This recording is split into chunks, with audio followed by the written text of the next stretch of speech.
Yossi Tayeb, bonjour, Boker Tov.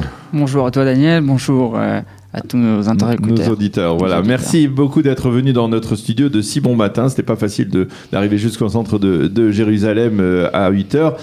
Mais c'est pour une bonne cause. C'est pour parler de votre candidature. Alors on va se vous voyez, parce que c'est la règle ici dans les studios de Kalita. Vous êtes candidat donc dans la liste électorale du parti Chasse. Alors avant de parler politique, un mot sur vous, sur votre parcours ici en Israël. Mon parcours a été très simple. Je suis monté en Israël en 1996. Je suis rentré faire mon service militaire à Givati et par la suite rentré dans une école rabbinique du grand rabbin d'Israël, le Rav Eliaou, qui m'a par la suite transmis en main propre mon diplôme rabbinique. Par la suite, je suis redescendu à Toulouse pendant plusieurs années, revenu en Israël en 2008. Et c'est là que j'ai pris la décision. Dans quel cadre ? Dans un cadre de l'école de Otsar Torah. Je suis revenu en Israël par la suite et pris la direction du siège de la section francophone à la Fondation Wolfson, là où j'ai mis justement créé quelques projets.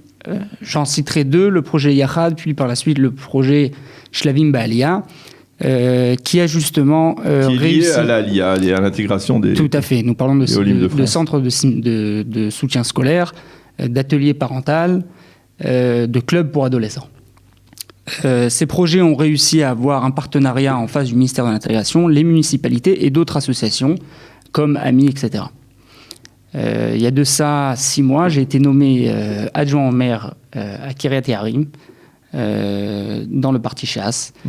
Et c'est il y a 2 semaines exactement que notre leader Aryeh Deri m'a appelé, m'a demandé justement de rentrer dans la liste électorale, d'être le candidat francophone du parti Chasse à la Knesset. Et c'est de là voilà, qu'on démarre. Alors, vous êtes au 15e rang, si je ne m'abuse, de la liste électorale. Ça va être un peu dur pour y arriver. Mais, exact. Mais en tout cas, cet intérêt, on peut dire, il y a un intérêt, et on l'a vu en particulier il y a 2 jours. On l'a vu même pour ceux qui sont proches du milieu Haredi séfarade. Il y a un intérêt de la part du parti Chasse dirigé vers la communauté des Olim francophones. Alors ça date de quand ? C'est une prise de conscience. Comment s'est produite cette prise de conscience d'Aryeh Deri qui a déclaré, je le rappelle, avant-hier à Ashdod, que le parti Chasse réclamerait dans le cadre des accords de coalition, si bien entendu il participait à la prochaine coalition gouvernementale, le ministère de l'intégration, parce que, disons-nous, il l'a dit très clairement, et je veux dire qu'ici à Kalita on n'est pas particulièrement opposé à cette approche. Il y a le ministère de l'intégration et on va dire l'apanage des candidats, ou en tout cas des personnalités politiques russes, russophones, et qu'il est parfois difficile pour certains responsables francophones de s'y insérer, de s'y infiltrer. Donc quelque part, Aryeh Deri pose les cartes clairement. Il veut un ministère de l'intégration qui soit dirigé par Chasse et qui favorise, on va dire, l'aliyah des francophones qui apparemment a été discriminée au cours des dernières années. Voilà, je vais commencer par le début.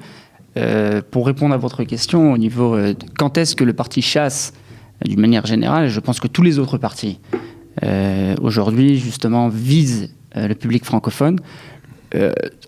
Sur le parti Chasse a décidé et de viser le public francophone il y a déjà de ça 5 ans. Lorsqu'il a nommé déjà des élus municipaux,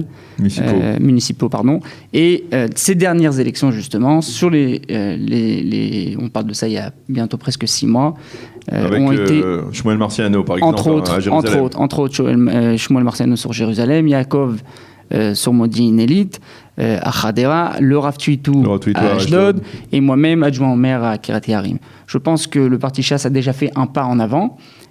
C'est un pas qui a été étudié, qui a été d'une manière très profonde.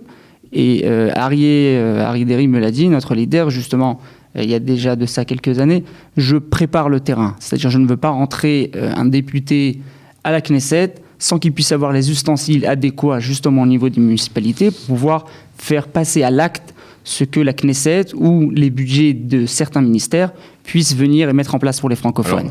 Alors, Chasse a un atout, c'est que c'est le parti, si je ne m'abuse, qui a le plus de représentants municipaux après les élections de novembre dernier, qui a réussi à faire rentrer le plus de représentants municipaux.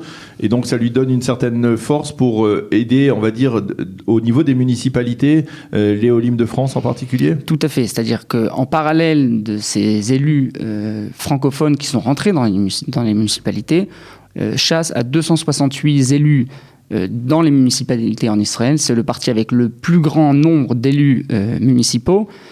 Par la suite, on a le Likoud avec à peu près 140 élus. Et je pense que la raison, justement, que le parti Chasse a réussi à faire entrer autant d'élus municipaux, c'est parce que ces élus municipaux sont très proches du terrain, font un travail magnifique sur le terrain. Et on a vu ça, donc, justement... au niveau des élections municipales. Alors, on se focalise un petit peu plus sur les Olim de France, parce qu'effectivement, il y a des projets, et bien entendu, c'est consécutif à cette alia massive des Juifs de France de ces dernières années, depuis 2015. On peut parler de 20 à 30 000 Olim qui sont montés ces dernières années. Il y a, je le disais, ici à Qualité, on le sait particulièrement, il y a déjà une intention de la part de Naftali Bennett de créer une commission interministérielle. C'était juste avant la déclaration devant des élections anticipées. Tout le monde s'intéresse au Olim de France. Dans quel domaine le parti Chasse peut apporter, on va dire, une contribution particulière, spécifique pour l'Alia de France. Je vais être très clair. Sur le programme du parti Chasse, sur le public francophone, on parle de 3 points principaux: l'éducation, les communautés et l'emploi. Au niveau de l'éducation, je viens moi-même du terrain. Je suis un homme de terrain avant d'être un homme politique. J'ai créé des programmes justement pour répondre à ces problèmes d'éducation. Tout ce qui est...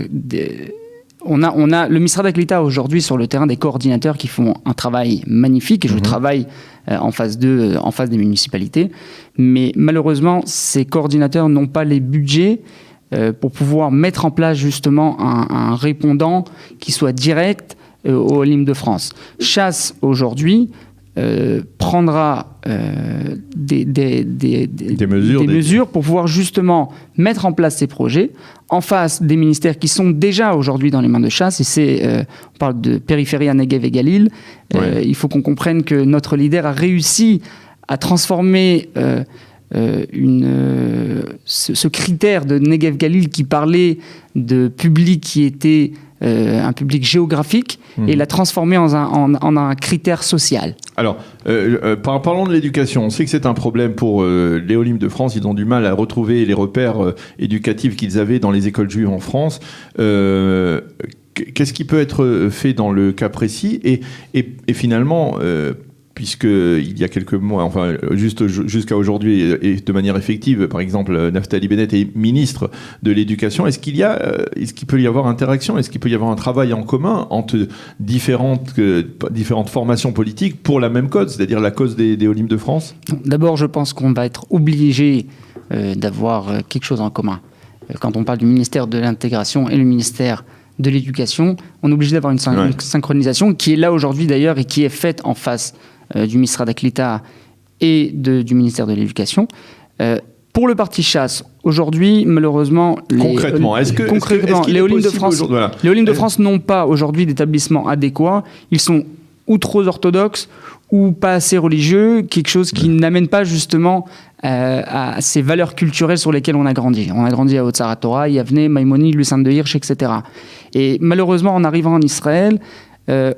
on doit sacrifier quelque chose, ou nos valeurs culturelles, ou alors justement notre baccalauréat avec un bac qui puisse nous amener par la suite à la fac sur la médecine, le droit, etc.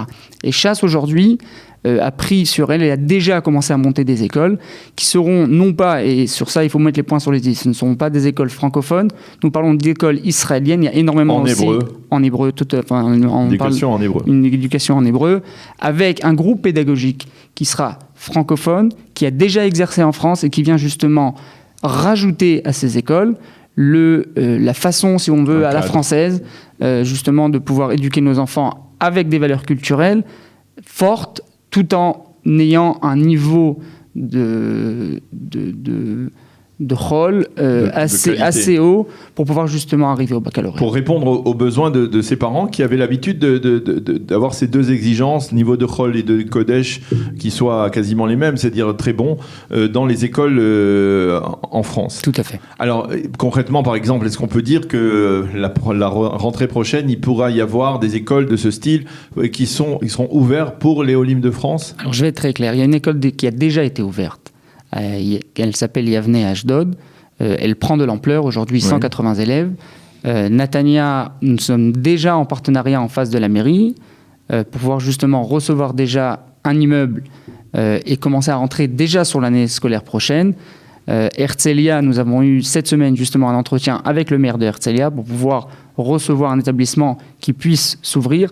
Les équipes pédagogiques sont déjà là. Ce qui nous reste aujourd'hui justement, à part Ashdod qui est déjà existant, c'est de créer cette synchronisation entre l'équipe pédagogique française avec une équipe israélienne de haute qualité qui puisse justement mettre en place un établissement avec un niveau assez haut. Alors ça, c'est pour le domaine de l'éducation. Dans quel domaine vous avez parlé également de la Keila, de la communauté.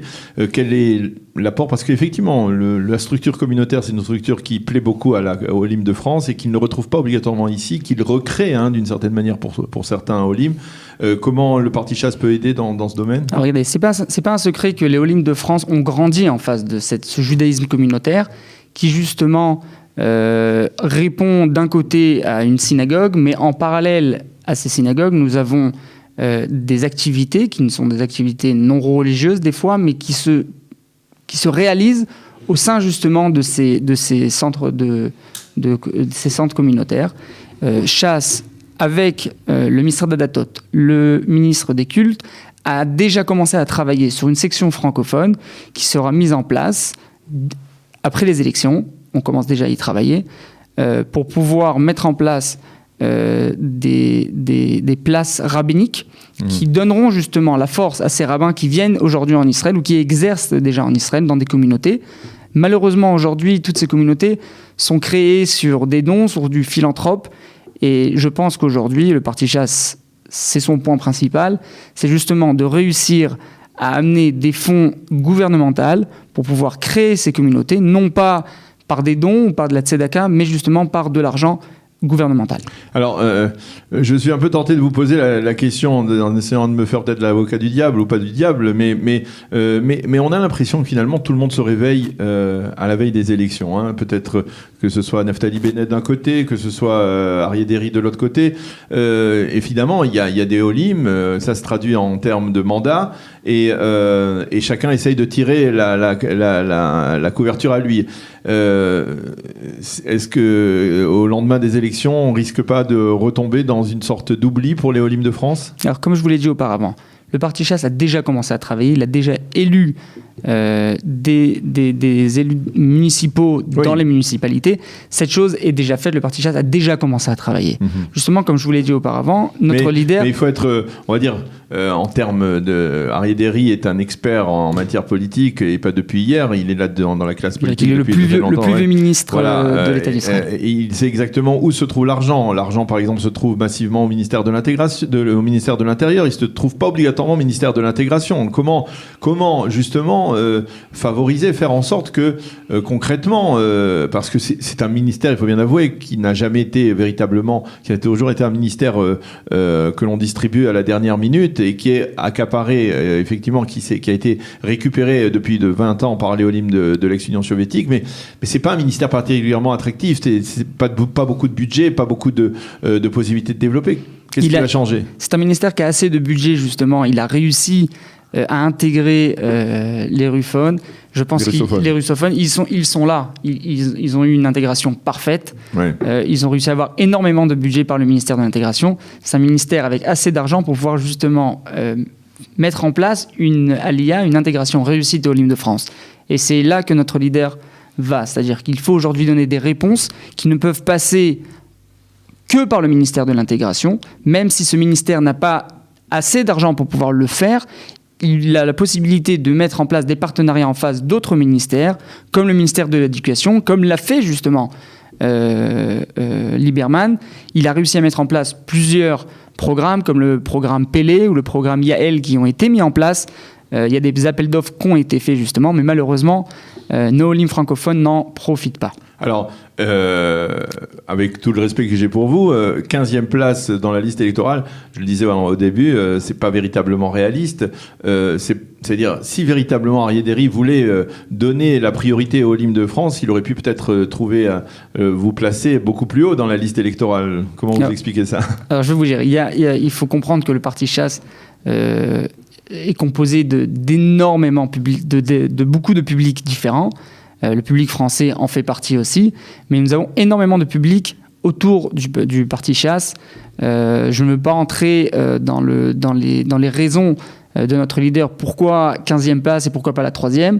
Je pense qu'aujourd'hui, la 15e place, qu'elle soit réaliste ou pas, nous avons aujourd'hui un leader qui est là, qui veut travailler pour le public francophone, qui a déjà commencé à travailler.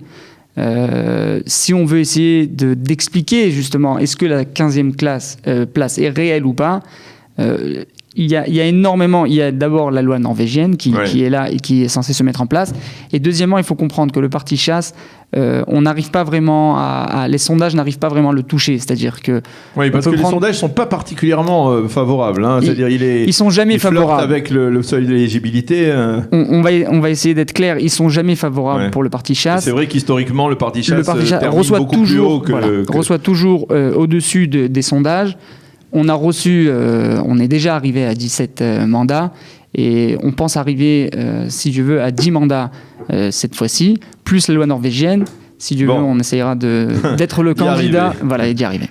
Bon, eh bien, merci beaucoup Yossi Taïeb d'être venu dans notre studio ce matin pour nous donner donc des nouvelles de l'action du parti Chasse dans le domaine de l'intégration.